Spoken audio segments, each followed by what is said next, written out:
New York থেকে ওয়াশিংটনের উদ্দেশ্যে বাসে যাত্রা, প্রায় 4.5 ঘন্টার মতো জার্নি লাগবে। আমি টিকিট কেটেছিলাম 11টার সময়, 11:30টার সময় আমার বাস ছিল, তার জন্য $50 টিকিট দিতে হয়েছে। কিন্তু আমি যখন বাস স্ট্যান্ডে এলাম, ড্রাইভার বলছে তুমি যদি আগে যেতে চাও তুমি যেতে পারবে, তার জন্য এক্সট্রা তোমাকে দিতে হবে আরও এই $15 দিয়ে এই বাসে উঠলাম। ওয়াশিংটন যাব 4.5 ঘন্টা, যেহেতু সময় একটা আমার জন্য বড় ফ্যাক্টর, যার ফলে বাড়তি এই $15 দিয়ে আমাকে যেতে হলো। প্রথমবারের মতো নিউ ইয়র্ক থেকে ওয়াশিংটন যাচ্ছি। এই পথে যেতে যেতে বেশ কিছু অভিজ্ঞতা হলো, যে অভিজ্ঞতাগুলো আসলে আপনাদের সাথে শেয়ার করি।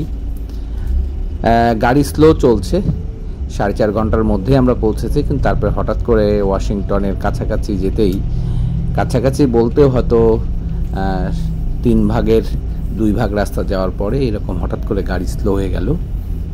যানজট, বিশাল রাস্তায় যানজটে পড়েছে আমরা। গাড়িগুলো স্লো চলছিল, আর রাস্তার দুই পাশে এইরকমই বন বাঁধার, মনে হচ্ছিল আমরা কোনো বনের মধ্যে দিয়ে যাচ্ছি। পুরো এলাকা সবুজে ঘেরা, রাস্তার দুপাশ যত দূর চোখ যায় এর মাঝেই গাড়িগুলো চলছে। এই যে গাড়িটা দেখছেন, এটা খুবই মজার। একজন ড্রাইভার 7 থেকে 8টা গাড়ি সঙ্গে করে নিয়ে যাচ্ছে গাড়ি পরিবহনে। আমাদের দেশে এই ধরনের গাড়ির সিস্টেম এখনও খুব একটা চালু নেই, যার ফলে দেখেন ড্রাইভার বসে আছে গাড়ি একজন, তার কোনো সে কিন্তু 7টা গাড়ি এক জায়গা থেকে আরেক জায়গায় নিয়ে যাচ্ছে।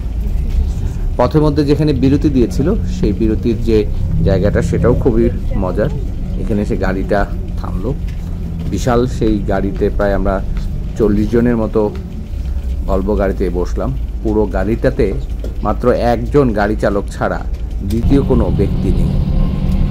পথে পথে চলতে ফিরতে এই গাড়িগুলো চলা দেখে একটু ভাবছিলাম যে ওরা অনেকখানি এগিয়েছে প্রযুক্তির দিক থেকে, তাই তো আমাদেরও প্রযুক্তিগত উন্নয়ন ছাড়া সম্ভব নয়। পুরো রাস্তায় এই 4.5 ঘন্টার ড্রাইভে কোথাও একটা বারের জন্য রোড ক্রসিং করতে হয়নি আমাদের। এটি হচ্ছে আমেরিকার যোগাযোগ ব্যবস্থার সবচেয়ে উন্নত ব্যবস্থা, যেটি পৃথিবীর উন্নত সবগুলো দেশই করেছে, কিন্তু আমরা এখনও করতে পারিনি ওভারপাস, আন্ডারপাস।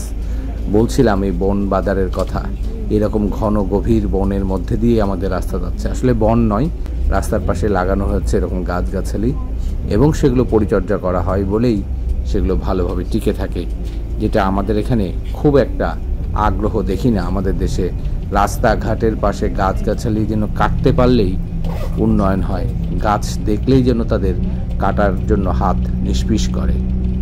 আমেরিকা সত্যি মানুষের বসবাসের জন্য দারুণ এক দেশ। হয়তো অনেকেই বলবেন যে ওদের বেশি জায়গা, দেশটা বড় আছে, সে কারণে তারা এরকম করে ইচ্ছা মতো করতে পারে। আসলে এটা বড় বা ছোটোর বিষয় নয়, পরিকল্পিতভাবে উদ্যোগ নিলে সব কিছুই যে করা সম্ভব, সেটির উদাহরণ এই আমেরিকা। আবার ছোট্ট দেশ সিঙ্গাপুর, যাদের নিজের খাবার পানিটা বাইরে থেকে আনতে হয়, তারাও কিন্তু গোটা সিঙ্গাপুরকে এইরকম সবুজে ঢেকে দিয়েছে। অর্থাৎ বিষয়টা নির্ভর করে যে আপনার পরিকল্পনা কি তার উপরে। কত বড় দেশ বা কত জায়গায় কত মানুষ, সেটা একটা কনসার্ন বটে, কিন্তু এটা একমাত্র কনসার্ন নয়।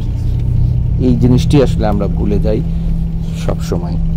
আমেরিকার এই রাস্তায় চলতে চলতে নানান রকমের যে জায়গা, সেগুলো আসলে যখন দেখছিলাম আর ভাবছিলাম আমরা কবে এরকম উন্নত দেশ হতে পারবো, আমরা কবে এরকমভাবে গাছগাছালি সহ প্রাকৃতিক পরিবেশ বজায় রেখে উন্নয়ন কর্মকাণ্ড করতে পারবো। পুরো শহরে কোথাও এতটুকু ধুলাবালি নেই।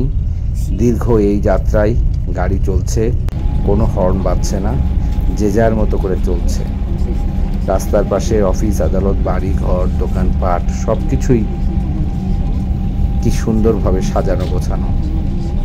আর এই কাজটা তারা করে বলেই তাদের দেশের এত উন্নয়ন তারা করতে পেরেছে, মানুষকে সাথে নিয়ে উন্নয়ন করতে পেরেছে, যে কাজটি আমরা এখনো অনেক আপনারা জানেন যে আমাদের আমেরিকার এই শহরে